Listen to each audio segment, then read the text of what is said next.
आवास है सिविल जज जूनियर डिवीज़न का, और वहाँ पे जो है वो जिला जज का आवास है। उसी रास्ते पर अभी हम लोग हैं। अब कल्पना करिए कि जब इस रास्ते का ये हाल हो सकता है जिस पर जो है ज़िले के न्यायाधीशों का आवास हो, और उस रास्ते का जब ये हाल हो सकता है।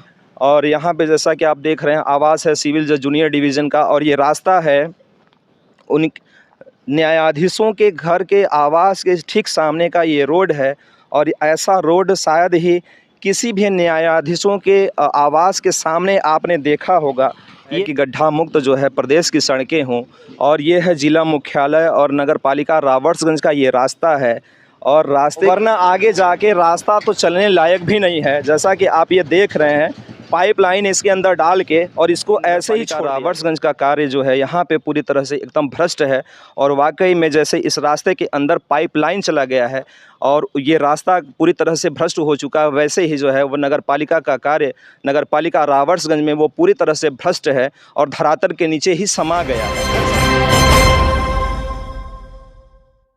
नमस्कार दोस्तों, मैं देवेंद्र चौहान सोनांचल न्यूज़ में एक बार फिर से आपका स्वागत करता हूं।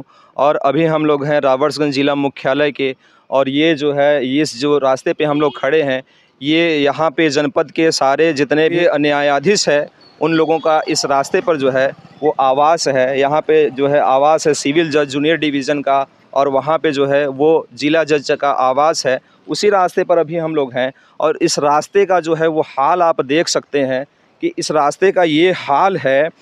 आप कल्पना करिए कि जब इस रास्ते का ये हाल हो सकता है जिस पर जो है ज़िले के न्यायाधीशों का आवास हो, और उस रास्ते का जब ये हाल हो सकता है, और उस पर यहाँ से जो है अंदर कॉलोनी में मेन रास्ता, अंदर कॉलोनी में जाने का मेन रास्ता भी यही है। और इस पर जो है जिला जज भी यहाँ पे निवास करते हैं।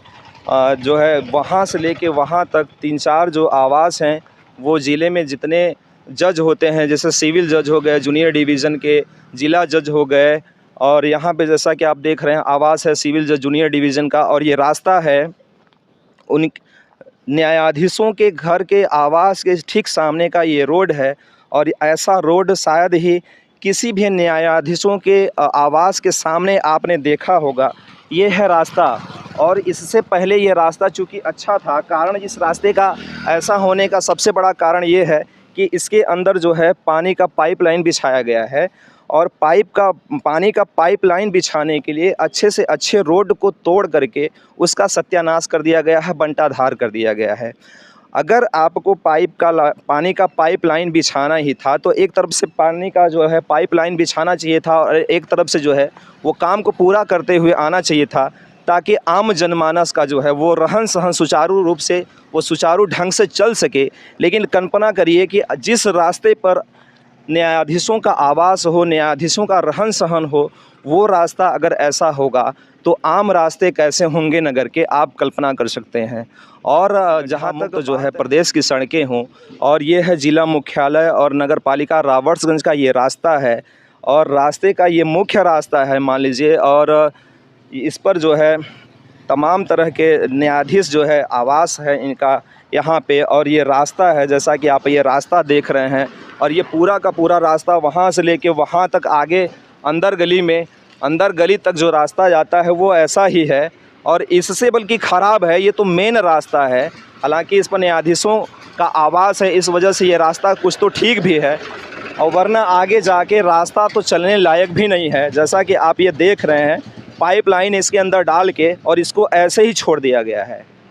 अब कल्पना करिए कि जब यहाँ की ये स्थिति है, ये मेन रोड है, अच्छी खासी चौड़ाई है इस रास्ते की, उसके बावजूद यहाँ पे बीच में पाइपलाइन डाल के और इस रास्ते को तोड़ करके इसका जो है बंटाधार कर दिया गया है। एकदम जो है बेड़ा गर्क हो गया है इस रास्ते का, और तमाम तरह के लोगों का यहाँ से आना जाना है।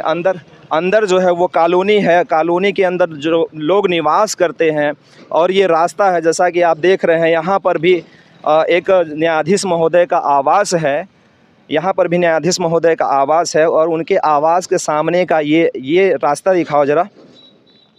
न्यायाधीश महोदय के सामने का ये रास्ता है।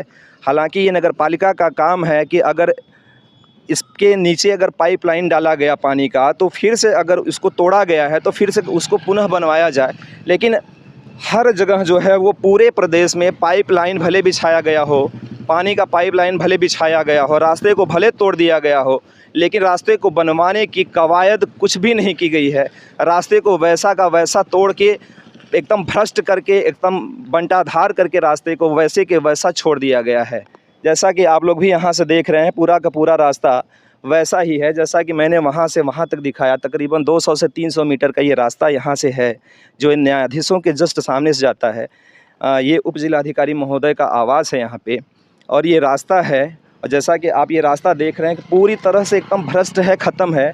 और सिर्फ ये हालत यहाँ की नहीं है, ये हालत पूरे प्रदेश की है। जहाँ भी पानी का पाइपलाइन बिछाया गया है, हर घर जल योजना के तहत, संभवतः हर घर जल योजना के तहत ये इसके अंदर जो है वो पाइपलाइन डाला गया है। उसी के तहत पाइपलाइन डालने के दौरान जो है इस रास्ते को तोड़ा गया, और तोड़ के पाइपलाइन उसके अंदर डाल के उसको जस का तस छोड़ दिया। नगर पालिका का जो कार्य है, रावर्सगंज नगर पालिका का कार्य को मैंने आप लोगों के सामने रखने का प्रयास किया, दिखाने का प्रयास किया। हालांकि नगर पालिका रावर्सगंज का कार्य जो है यहाँ पे पूरी तरह से एकदम भ्रष्ट है। और वाकई में जैसे इस रास्ते के अंदर पाइपलाइन चला गया है और ये रास्ता पूरी तरह से भ्रष्ट हो चुका है, वैसे ही जो है वो नगर पालिका का कार्य, नगर पालिका रावर्सगंज में वो पूरी तरह से भ्रष्ट है और धरातल के नीचे ही समा गया है। ऐसा जो है वो यहाँ पर देखने में ऐसा ही प्रतीत होता है। क्योंकि अगर यहाँ पे नगर पालिका कार्य करवाती तो कम से कम ये जो मुख्य मार्ग हैं, कम से कम इनके दुरुस्तीकरण का कार्य, इनके मरम्मत का कार्य वो नगर पालिका को अवश्य करवाना चाहिए था।